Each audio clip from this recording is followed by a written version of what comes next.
Hi, everybody. My name is Stachowiak, and I am a longtime consultant with the Educator Collaborative. My work primarily centers equity and literacy practices and gender justice in schools. Most days, though, you can find me at the University of North Carolina, Wilmington on the beautiful North Carolina coast, working as the director of the Gender Studies Program and Research Center there, as well as an associate professor of curriculum studies for equity in education. And today, I'm going to be talking to you about healing-centered engagement and the importance of mindfulness, not only for our individual lives, but also for our collective well-being in education and throughout the world, really. So really quickly here, I'm going to try to share my screen with you to get started with my presentation.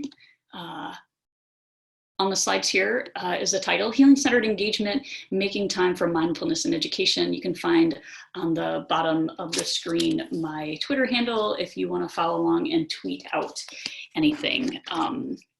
To give you a brief background about me, much of my research, not only with the Educator Collaborative, but as a researcher and as a professor, is in equity and social justice education. I've been doing this research for probably the last 15 years or so, and most of it's been rooted in radical love and hope, community building, and mindfulness.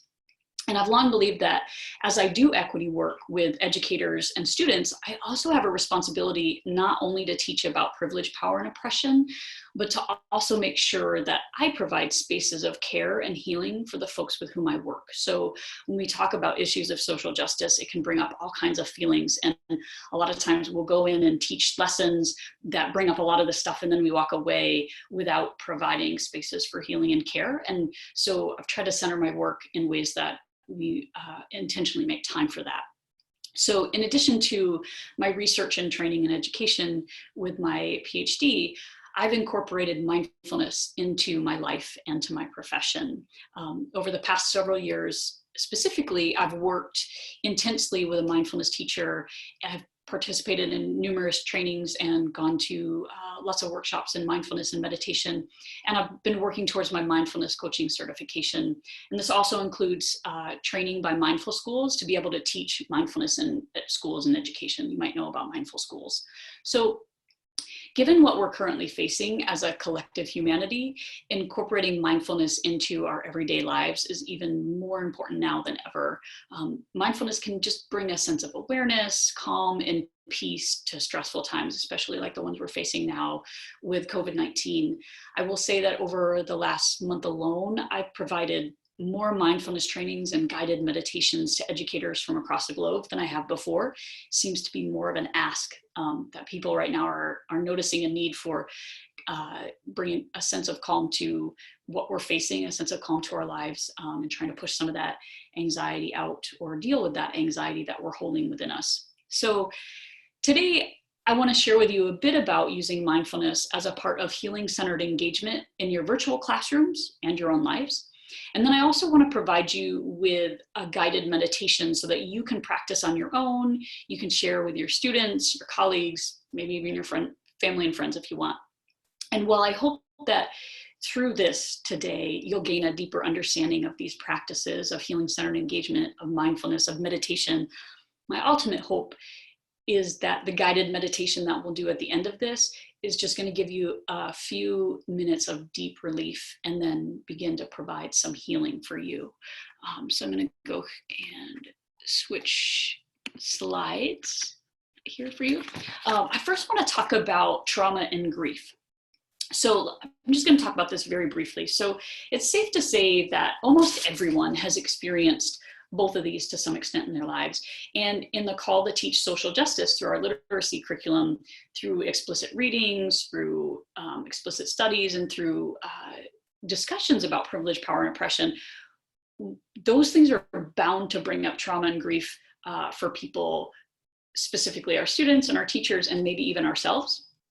And additionally, just thinking with COVID-19, people are experiencing trauma and grief in old and new ways from around the globe. And when we talk about trauma, just really briefly on the screen, you can see we're talking about a deeply distressing or disturbing experience. So I know there's a lot of work around trauma-informed education. All of that is kind of what I'm talking about here, but just in the simplest sense. When we're talking about trauma, we're talking about deeply distressing or disturbing experiences. And when we talk about grief, it's a reaction. It's a natural reaction, but a highly individualized reaction to loss. And trauma certainly brings loss, a loss of self, a loss of autonomy, a loss of sense of control, just to name a few. And I don't know if you all have seen this article, if it'll pop up here on the screen. Not sure why my screen freezes right here. Or goes all the way to the end of my slides. Anyway, so I'm not sure if you all have seen this really great article. I put a screenshot on my screen. It's from the Harvard Business Review, and it's titled "That Discomfort You're Feeling is Grief" by Scott Baronato.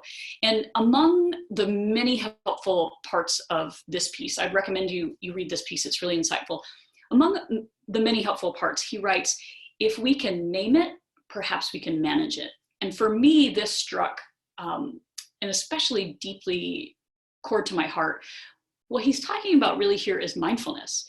Mindfulness gives us that pause to be able to name our thoughts and our feelings, and it creates the space for us to be able to respond or manage versus react to a situation.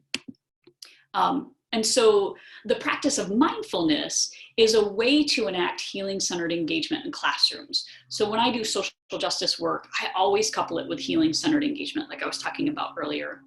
I haven't always called it healing-centered engagement. That belongs to Sean Ginwright. He actually coined this really brilliantly in his 2018 article titled "The Future of Healing, Shifting from Trauma-Informed Care to Healing-Centered Engagement." I'd recommend that article.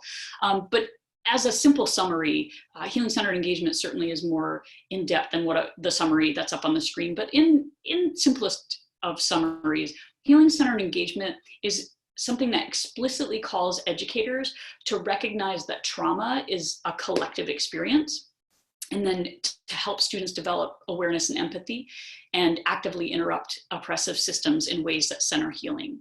So if we acknowledge our interconnectedness and shared humanity through trauma, we can engage in practices such as mindfulness and meditation in order to bring awareness and healing. Let me go ahead and click. I don't know why this is not wanting to click today. To the next screen, maybe not. To the end screen. It just really wants to bring you to that really beautiful picture on the end. But anyway, I like to define mindfulness just very simply as an awareness of the present moment without judging it as good or bad, without trying to hold on to it or ignore it, and without wishing it was something that was different. So if you think about our experiences in life, so when we experience something such as trauma and grief during this pandemic, our minds will label the experience as good or bad or as neutral, right? And when our minds label things as good or bad, what happens is we get caught up in things like anxiety, depression, loneliness, worry, substance abuse, social media rabbit holes, you name it. We get stuck in these cycles. And while these things that we get stuck in provide temporary relief, so if we get stuck in this social media rabbit hole where we're learning all of these things and we're reading about stuff, it doesn't really provide long-term care or healing, and it often leads to deeper and deeper feelings of anxiety and worry and all of those things that can tense up our shoulders and make it so we can't focus, so we can't function as well. So with mindfulness, or without mindfulness, we go from the stimulus of our experience straight to a reaction, right? Which can lead to things like anxiety, depression, lashing out at others, not being able to focus. But with mindfulness, we go from stimulus to mindfulness to a response. So mindfulness asks us to watch our reaction to the stimulus by simply observing it and not judging it. So with all of that time that you take to notice what happens when you have the stimulus and how you're going to react with it, all that noticing time creates a space between the situation and your typical reaction, and that space creates enough time for you to have a response, a thoughtful choice, a calmer choice, or a choice with a better outcome, and to not get stuck in those thoughts or those patterns that can be detrimental, anxiety, loneliness, worry, and things like that. So mindfulness is a practice that helps us to cultivate the capacity to be present with whatever arises in our experiences. So if you are having anxiety or you are having worry about something, mindfulness causes us to pause and think about that. And as we practice mindfulness more often, we become more effective at tolerating and coping with the experiences so that we don't go down a rabbit hole of social media or substance abuse or anxiety or what have you. So it actually, the more we practice mindfulness in meditation or in walking mindfulness or eating mindfulness, whatever we're doing, the more often we practice it, we're actually changing our brains to function in a different way. And so mindfulness isn't something that you cultivate and you have right away and you're done and you're good with it. It's a practice that you need to do over and over again, so that when we go out and have experiences, then what we've changed our brain to be able to have a response to those situations kind of without even thinking about it really. And we're able to function a little bit more clear with a little bit more calmness as we move through the experiences that we're having. So it's not letting me click again, but it's going to probably bring you to that final really beautiful picture. It sure did. It's just great. I'll talk about that picture in a minute. So a regular practice of mindfulness helps us to strengthen our ability to be mindful in a situation. And that creates compassion, calmness, and healing. And while there are several core benefits to mindfulness, Mindful Schools actually talks about the two wings of mindfulness in students, which are attention and emotion regulation. And I really like the way that they use this because it not only helps to remind me of the benefits, there are lots of them, creating compassion, calmness, healing, and other things, along with attention and emotion regulation, but it also helps to remind me of that definition of mindfulness. It is building attention so that we have more positive response to situations that we're in. So I want to move us into a sitting meditation, but before we do that, I want to talk to you a little bit about how you practice your mindfulness in your sit. So when I teach mindfulness, something that I hear oftentimes from folks is, man, I've heard that mindfulness is a really good thing to do, but I'm just not very good at it. It's really hard to keep my mind quiet. And it's this common misconception that mindfulness practice is about making sure that your mind is completely clear of thoughts. And I'm here to tell you that that's really not possible. You can certainly make those thoughts maybe less or categorize those thoughts in ways that they don't become something that you cling to or you're stuck with or you're trying to push away. But mindfulness is not about a perfect practice with an endpoint. Oh, I'm mindful and I'm done with it. It's a continuous practice with lots of room for growth. So I'm going to click to that final slide that this has just been wanting to go to. And I'll talk about this photo in just a second. So what you're going to do when you're sitting in silence, and what do you do? You're sitting in silence and you're going to sit for a meditation and all of a sudden you have thoughts. So what do you do when you have these thoughts? Just remember that mindfulness is about acknowledging our thoughts without judgment, right? It's actually okay to have thoughts. You're going to have them. You just don't want to cling to them. You don't want to get caught up in them. And so when a thought arises, one suggestion to do when you're practicing meditation is you can actually, so you have your thought and it comes to mind, you're like, oh man, I'm so worried about supporting my students. And then one thing that you might do is then go, well, how can I support them better? And maybe I'm not doing the right things. And you start making a plan for what you're going to do. And you get caught up in the thought. And then you think, oh man, I'm supposed to be mindful. I'm supposed to be quiet. And all of those thoughts are okay to have. You're going to have them. But one of the practices is that when you notice that you're having thoughts, you just label it thinking, and then you focus back on your breath. Another thing that you can do where you're sitting in meditation, another suggestion that I've heard that I like, if you like to visualize, so visualize yourself sitting next to a babbling brook. And if you have a thought that comes to mind, you just take that thought out and you gently put it on a leaf and let it float down the babbling brook, if you can imagine that. And then you go back to anchoring your breath or whatever your anchor is in your meditation.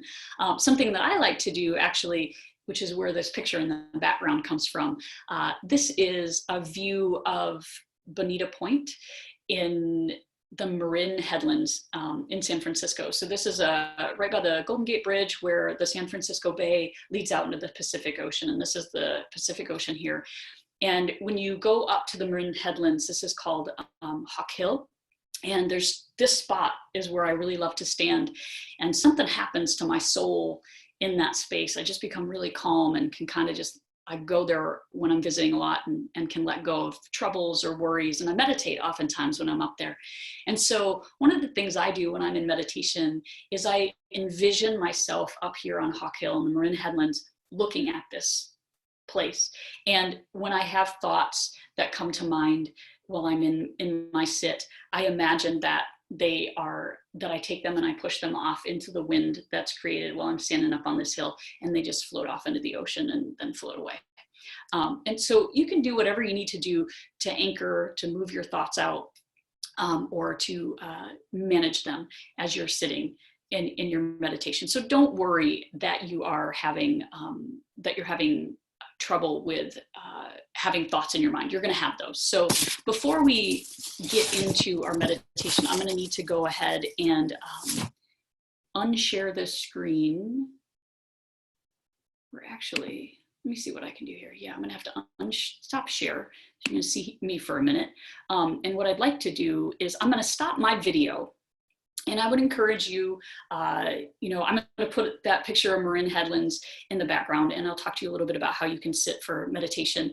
But I'd encourage you to maybe turn your screen off or get yourself in a place that's comfortable. But for right now, so you can't see me in the background and that's not distracting, I'm going to go ahead and stop sharing the video. So I'm going to share my screen again, but you're not going to be able to see me for a little bit. And after our sit, I'll come back with the video. Go back and share the screen for you. So you should now just see the Bonita Point in the background. So I want to start our meditation together by anchoring our breath. And I'd like to then transition to what is called a loving kindness meditation. And this type of meditation really helps us to build compassion for ourselves and others. And I think that right now, given what is going on, this is an especially important meditation as we might be feeling extra anxiety, extra worry about how much work we're producing, how we're reaching our students and their families, how our students are doing, how we can or cannot control or change the situation, how we can't be there physically for the ones we love, or what have you. So this loving kindness meditation, I think, is really timely and important. And I'm going to be offering up some phrases as guidance. They're phrases that I've chosen in my own practice. But once you get done with this meditation and you want to practice it on your own, I invite you to alter the phrases and choose whatever words express your wishes of loving kindness toward yourself and others, or if you feel comfortable during this meditation to do that yourself. So what I'd like you to do is go ahead and push your chair or whatever you're sitting in away from your computer and get in a comfortable seated position and feel your feet really connected to the earth below you. And you can either close your eyes or leave them open. And if you choose to leave them open, just leave them open and relax and maybe focus your gaze towards the end of your nose, but just have a relaxed gaze. And by all means, if you're more comfortable lying down, feel free to do so. I actually found it really important that when I practice meditation that I practice earthing, which is basically connecting to the earth. So I like to feel this throughout my entire body. So I often choose to meditate lying down. But as long as you're in a comfortable position and you're connected firmly to the earth, it really doesn't matter if you sit or you stand or you lie down for meditation. So go ahead and get in whatever position feels comfortable for you.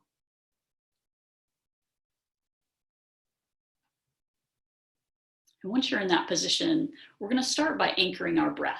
And so the first thing I want you to do is just take a normal breath. Don't change it in any way.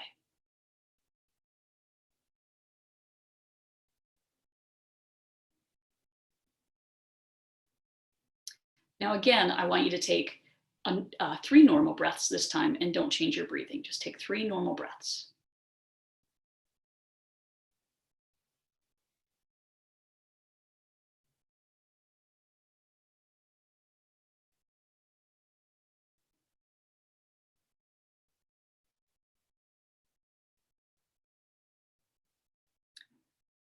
Now take 3 more breaths, but this time notice where in your body you feel the breath. Maybe it's in your nostrils, maybe you feel the breath in your throat, maybe in your chest, maybe in your belly, but take those 3 noticing breaths and notice where you feel them.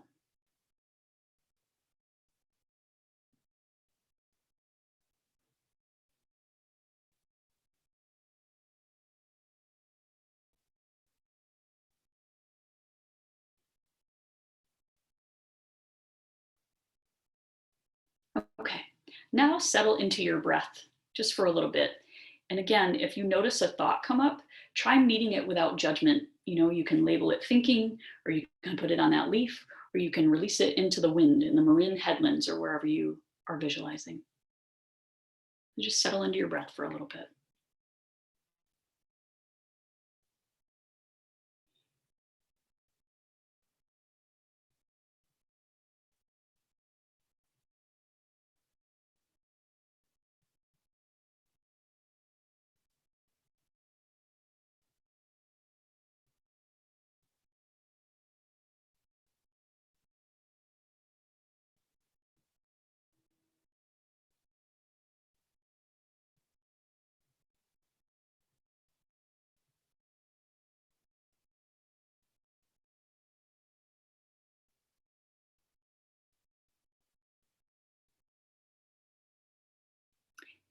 If you've noticed that your thoughts have wandered at all, just take a few deep breaths and find your anchor again.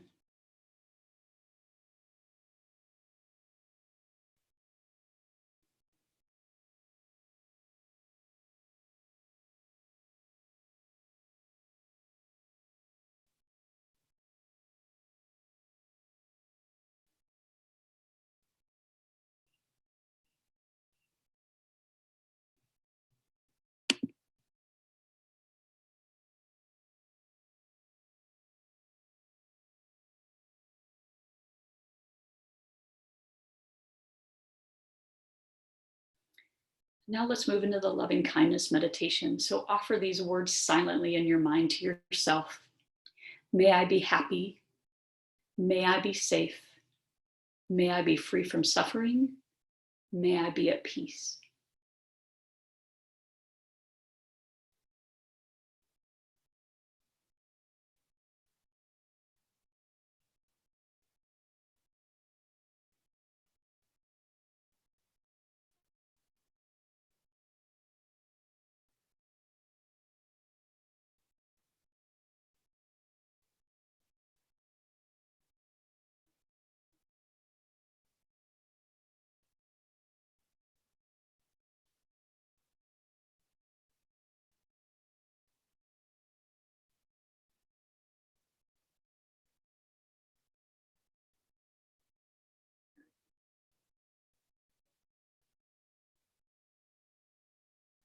And now repeat in your mind those words of friendship and kindness to yourself once again.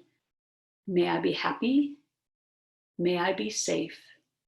May I be free from suffering. May I be at peace.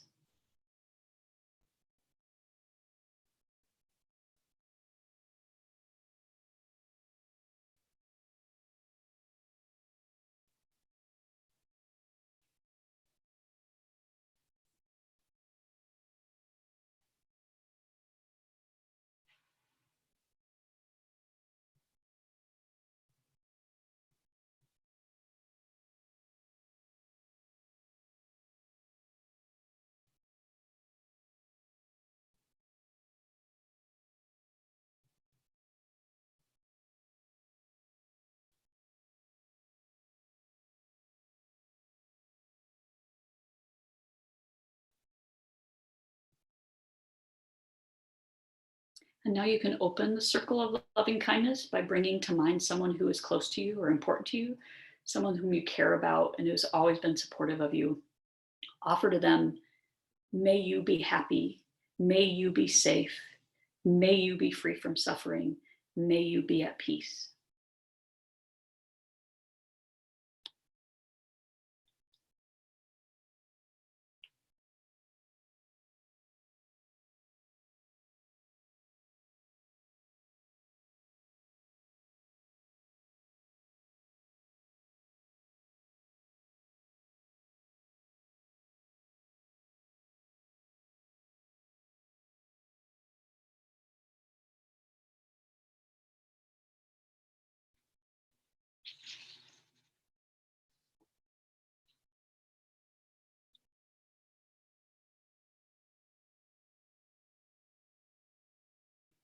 Now go ahead and bring to mind a neutral person. This might be somebody you see regularly but don't know well. Could be your neighbor, maybe that grocery store clerk who's delivering your groceries for you right now.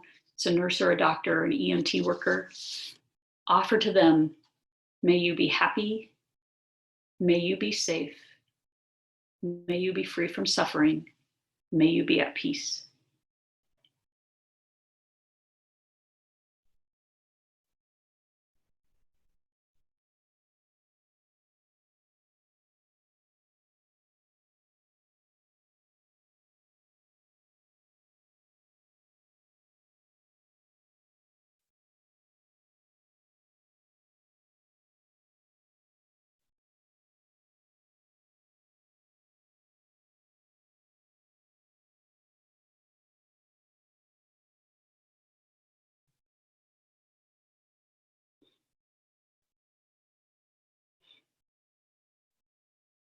Now, if it's possible for you, bring to mind someone with whom you've had a difficult relationship and offer to them, may you be happy, may you be safe, may you be free from suffering, may you be at peace.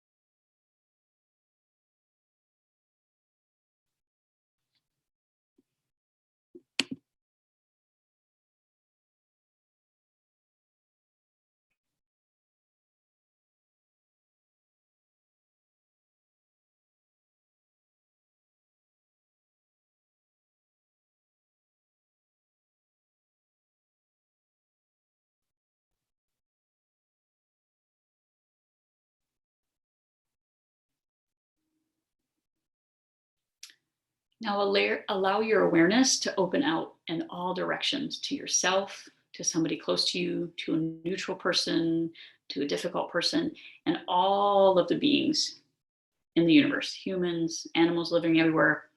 Offer to them, may we be happy, may we be safe, may we be free from suffering, may we be at peace.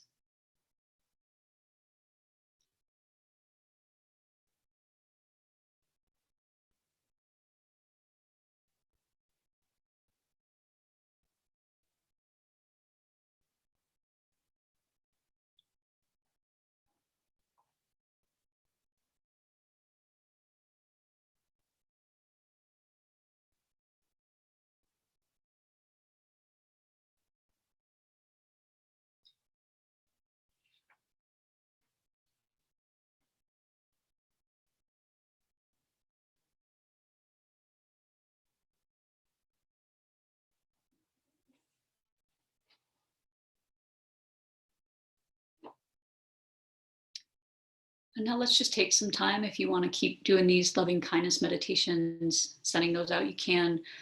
Or if you just like to find your anchor in your breath and just sit in silence for a little bit.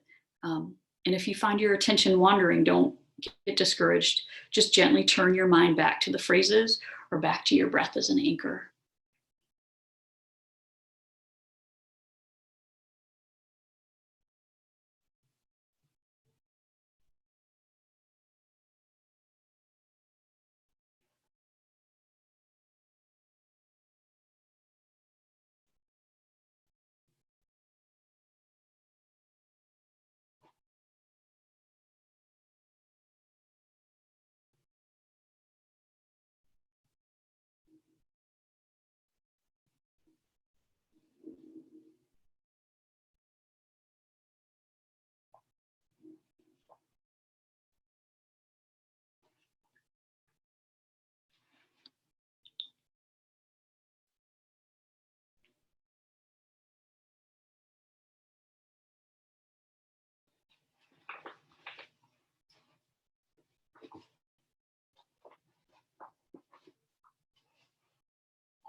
So I want to go ahead and invite you to return to this workshop, this presentation.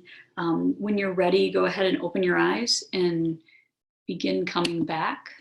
I'm going to return to my video for now. So hopefully after the last about 10 or 12 minutes or so, you've been able to just feel a sense of calm. Perhaps your shoulders went from being like this to being a little bit more relaxed. Hopefully you've felt some of the tension that we tend to hold tension here and in our necks. Hopefully you've been able to feel some of that release a little bit. And so I just invite you to, come back to this meditation practice here from the EdCo Lab. Reach out to me if you'd like for me to support you in guiding you through meditation. I'm offering that. That's free of charge. I just love to be able to help anybody. Reach out to folks you know doing this work. There's all kinds of apps that you can use to help you with mindfulness and meditation. There's lots of really great meditation sits online. I would encourage to find a body scan. Body scans are really great ways to just kind of center your body and really focus on your breath. And so I'm here to support if you need in any way. I think it's important that we just take a breath and relax a little bit from the stress of everything that's going on right now.